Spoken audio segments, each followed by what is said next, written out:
Named after Archduke Franz Ferdinand of Austria, the Glaswegian rock quartet Franz Ferdinand burst on the scene in 2004 with their hit single, Take Me Out. Since then, they've released 1 EP and 2 albums, gaining both critical and commercial success.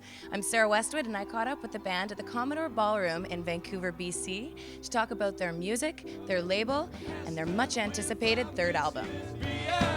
So I'm here with 2 members of Franz Ferdinand. First, I'd like you guys to say your name and your role in the band. Sure. My name's Alex and I sing and play the guitar. My name's Paul and I'm a drummer and I occasionally sing as well. We've been compared to an art school rock. Was it art rock band? Like art school rock band. Well, there was a vague connection. You used to have a job at the art school, didn't you? I did, yeah. I applied for art school about at least 3 times and was rejected every single time. So if you could call if that sort of that's their art school credentials right there.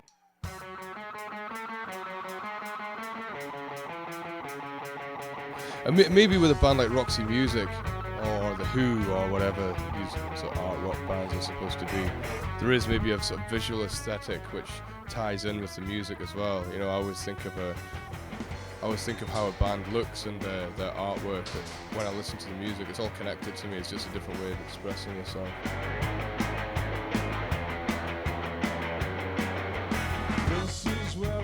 Why was it that we decided to sign with the independent label Domino?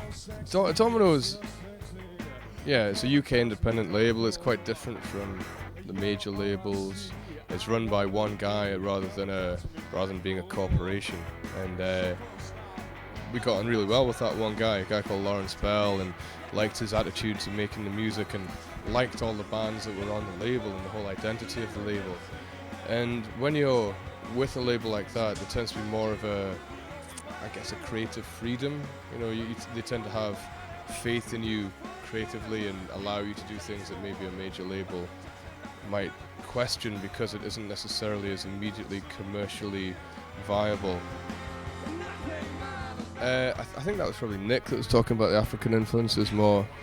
And Africa Express was a gig that we did earlier this year, and it was great. We performed songs with different African musicians, Baseku and Baba Mal, and it was cool, a lot of improvisation, and we really enjoyed it. I don't think this record sounds too much like there's many African influences. We like a certain amount of African music, but we're four guys from Glasgow, Scotland, and we're not going to sound like we're from Soweto or Addis Ababa, you know.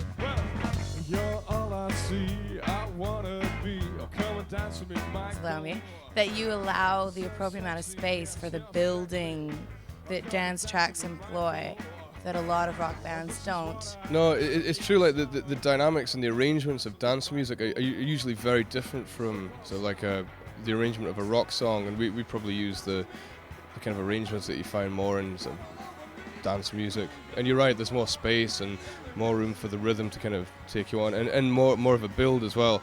Now, I'm not sure about the pronunciation. Xenomania? Oh, right, yeah. Originally lined up to produce, and then you switched to Dan Carey. Can you tell us about that decision and how it was working with Dan Carey? Yeah, it was. Yeah, we hung out with Xenomania for a few days, and while they make interesting records, it wasn't right for us, and we met Dan Carey, and Dan was wicked, wasn't he?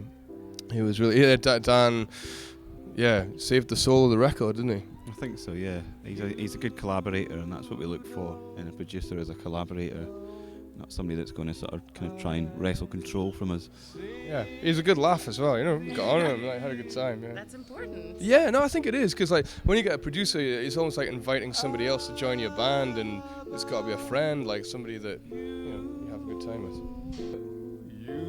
For more information on Tonight Franz Ferdinand, check out franzferdinand.co.uk and spread the good word.